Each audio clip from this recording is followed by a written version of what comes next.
ತುಮಕೂರು ಜಿಲ್ಲೆಯ ತಿಪಟೂರು ನಗರದ ಕೋಡಿ ಸರ್ಕಲ್ ಎಂಬಲ್ಲಿ ಸರ್ಕಾರದ ಯಾವುದೇ ಪೂರ್ವಾನುಮತಿ ಪಡೆಯದೆ ಪ್ರತಿಮೆ ಸ್ಥಾಪನೆ ಮಾಡಿರುವುದರಿಂದ ತಾಲೂಕು ಆಡಳಿತ ಪ್ರತಿಮೆ ತೆರವಿಗೆ ಮುಂದಾಗಿದೆ. ಪ್ರತಿಮೆ ತೆರವುಗೊಳಿಸಲು ತಾಲೂಕು ಆಡಳಿತ ಮುಂದಾದ ಹಿನ್ನೆಲೆಯಲ್ಲಿ ಕೋಡಿ ಸರ್ಕಲ್ ವೃತ್ತದಲ್ಲಿ ಸಾವಿರಾರು ಜನ ಜಮಾವಣೆಗೊಂಡು ಪ್ರತಿಭಟನೆಗೆ ಮುಂದಾದರು.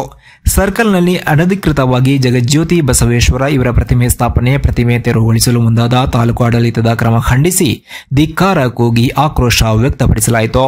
ಕೋಡಿ ಸರ್ಕಲ್ನಲ್ಲಿ ನಗರಸಭೆ ವತಿಯಿಂದ ಅಭಿವೃದ್ಧಿಪಡಿಸಿ ಸರ್ಕಲ್ನಲ್ಲಿ ಸ್ಥಾಪಿಸಲಾಗಿದ್ದ ಮಂಟಪದ ಒಳಗೆ ರಾತ್ರೋರಾತ್ರಿ ಕೆಲ ವ್ಯಕ್ತಿಗಳು ಜಗಜ್ಯೋತಿ ಬಸವೇಶ್ವರ ಇವರ ಪುತ್ಥಳಿಯನ್ನು ತಂದಿಟ್ಟು ಪೂಜೆ ಸಲ್ಲಿಸಿದ್ದು, ಪ್ರತಿಮೆಯನ್ನ ಯಾವುದೇ ಅಧಿಕೃತ ಅನುಮತಿ ಪಡೆಯದೆ ಏಕಾಏಕಿ ಸ್ಥಾಪನೆ ಮಾಡಿರುವುದು ಕಾನೂನು ಬಾಹಿರವಾಗಿದೆ ಎಂದು ಆರೋಪಿಸಲಾಯಿತು.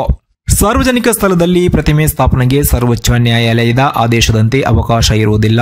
ಯಾವುದೇ ಅನುಮತಿ ಪಡೆಯದೆ ಪ್ರತಿಮೆ ಸ್ಥಾಪನೆ ಮಾಡಿರುವುದು ಕಾನೂನು ಬಾಹಿರವಾಗಿದೆ ಎಂದು ತಿಪಟೂರು ಉಪ ವಿಭಾಗ ಅಧಿಕಾರಿ ಶ್ರೀಮತಿ ಸಪ್ತಶ್ರೀ ತಿಳಿಸಿದ್ದಾರೆ. ತಿಪಟೂರು ತಾಲೂಕು ಬಸವ ಬಳಗ, ತಿಪಟೂರು ತಾಲೂಕು ವೀರಶೈವ ಲಿಂಗಾಯತ ಮಹಾಸಭಾ ಸೇರಿದಂತೆ ನೂರಾರು ಮಂದಿ ಯುವಕರು, ಸಾರ್ವಜನಿಕರು ಕೋಡಿ ಸರ್ಕಲ್ ಬಳಿ ಪ್ರತಿಭಟನೆ ನಡೆಸಿದರು. ಪರಿಸ್ಥಿತಿಯ ಸೂಕ್ಷ್ಮತೆ ಅರಿತ ತಿಪಟೂರು ಉಪ ವಿಭಾಗಾಧಿಕಾರಿ ಸರ್ಕಾರ ಅನುಮತಿ ಇಲ್ಲದೆ ಬಸವೇಶ್ವರ ಪ್ರತಿಮೆ ಸ್ಥಾಪನೆ ಮಾಡಿರುವುದು ಕಾನೂನು ಬಾಹಿರ. ಜಿಲ್ಲಾಧಿಕಾರಿಗಳ ಆದೇಶದಂತೆ ಮುಂದಿನ ಕ್ರಮ ತೆಗೆದುಕೊಳ್ಳಲಾಗುತ್ತದೆ ಎಂದು ತಿಳಿಸಿದ್ದಾರೆ.